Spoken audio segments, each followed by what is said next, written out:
This is the way to look at manufacturing. The strategy should be to skate where the puck is going, not where it is.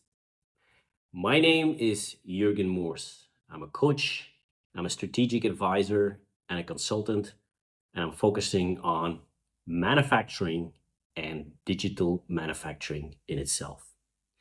Now, my motto is securing the future of manufacturing, educating individuals, supporting enterprises. Now, the quote that I just started with comes from Tim Cook and comes from ice hockey. And it's more about looking where an industry is going. All my life, I worked in manufacturing, and I love this industry, and I hate to see it disappear from our society. But manufacturing is also facing a lot of challenges. And that's why I made myself a guardian of manufacturing, and I'm concerned about the manufacturing and where it is going. But on the other hand, I am convinced that with the digital transformation, with the digital tools, and with the speed of technology and innovation that is going on, it can be changed. There are huge opportunities for manufacturing if we can only embrace it. Now, why do I say educating individuals? Well, because in the end, it's the people who will make a difference. It is not just the organizations. It's the people inside those organizations, individuals, groups of people who can actually change the course of manufacturing as it is. And on the other hand side, supporting enterprises, because what we see these days is most of the manufacturing companies are so focused on a certain aspect of their business. They're so optimized, they don't have the time to look at all the opportunities, and sometimes they're just skating in the direction where the puck is, where they actually should skate in the direction where it is going. Now, how did it come so far? Now, if you look at history and you start, let's say, somewhere between the 50s and the 70s of the last century, then the manufacturing industry was one of the first industry, together with the textile industry, where we could actually see a move from the United States, from Europe to Asian or lower wage cost countries. At that time, it was most of the time Japan, and later on that changed. But the first goal was to actually move away from a higher cost labor towards a lower cost labor. Now, between the 70s and the 90s, this was continually going on. And at the same time, you could also see that other industries were actually moving in that direction, other types of industries, whether it was consulting, whether it was IT, they were also more and more offshored, sometimes to the same countries, sometimes to other countries, like, for instance, India.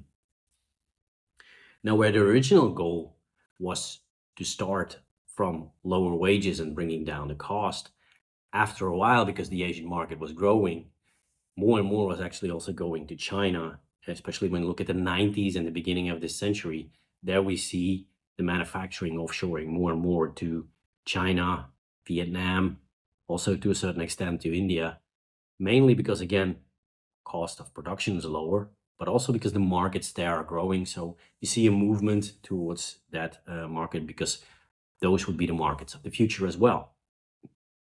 Now, after a while, also part of the innovation, the whole cycle was also brought there, because it would make it even faster to get to market at that point in time. Now, what we see in the last decade, and what especially made COVID very clear, is that having such a big chunk of your manufacturing offshore from your primary markets makes it challenging when a big disruption happens in the world. And if there's one thing we have learned over the last couple of years, it's just the fact that there are many types of disruption. COVID was one. The wars that are over the world, look at Ukraine, look at the Middle East at the moment. Those are disruptions, and some of them can grow to a big disruption, some can go to smaller disruption, but disruptions will be part of it always. And what you saw now is that more and more we got the onshoring movement again. Also in the United States, also in Europe. But there's one big difference with the onshoring. The onshoring happens most of the time when there's a certain political pressure on the one hand side, or there's a huge injection of a grant, either by a certain country or by a certain region, like for instance Europe, before the manufacturing is actually coming back.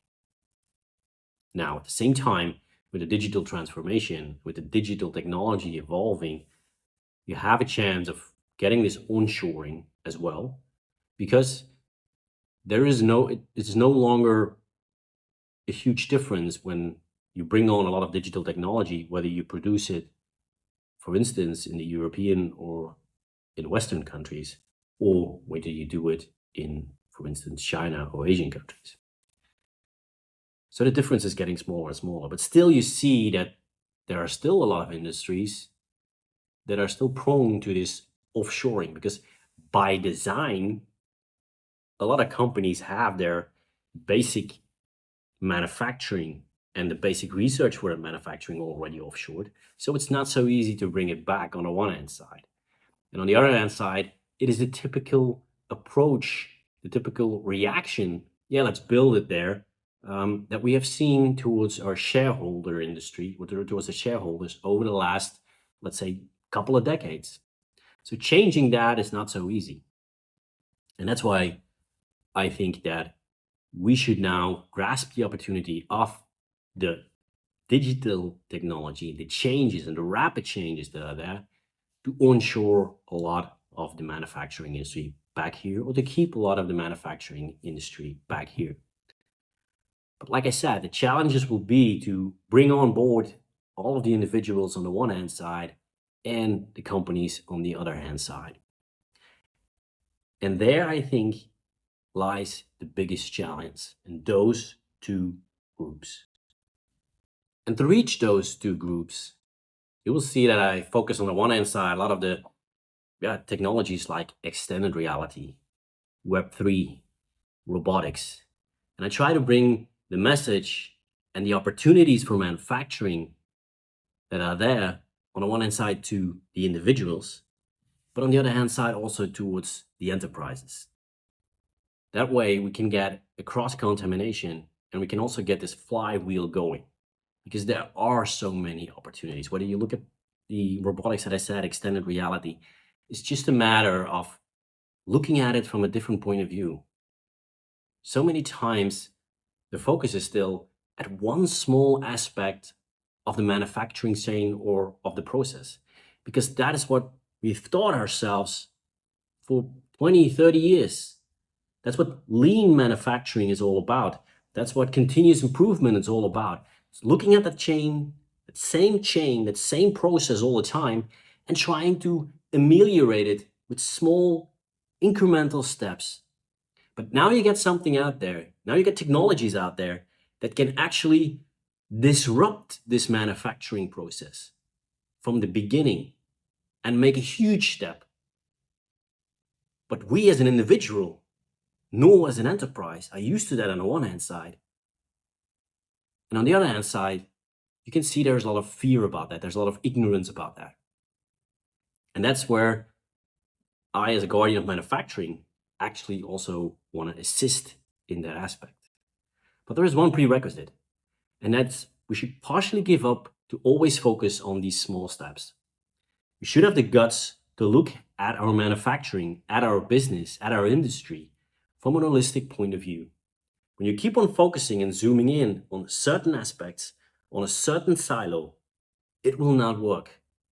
Technologies like robotics, extended reality, all the aspects and elements that are under Web3, they can revolutionize the manufacturing chain, but not if you focus solely on one aspect or with inside one silo. They can go cross-silo, cross-industry, and that's where the big benefit is. That takes a leap of faith from the enterprise, also from a lot of individuals. And that is what I focus upon. Trying to explain what those technologies can actually mean to the people inside manufacturing and to the companies that are active inside manufacturing. And there are a lot of things, but all of our jobs will disappear. We will be out of work. These are, to a big extent, myths. There will be, of course, a lot of changes, and your job, your personal job, could change. But why would you refuse that? Why would you fight against a change? Because you as a person can also grow. You can develop new skills if you go along in this aspect. Same thing is valid for an enterprise. It is not different. Both have a lot of similarities, and we sometimes forget that. So why do I focus on manufacturing? One, I love this industry. I've been in this industry for such a long time. Two, we live in a time where we can actually turn the tide. It will no longer be a discussion from offshoring, onshoring. No, we can do it in a competitive way, anywhere we want, and we will not be dependent of grants anymore. And three, and that's maybe the most important thing, for the individual that is active in manufacturing, there is such a huge opportunity to enrich your own job. And that is something that we often forget, that there is a richness in our job that looks around the corner. And the question is, are you ready to take that path?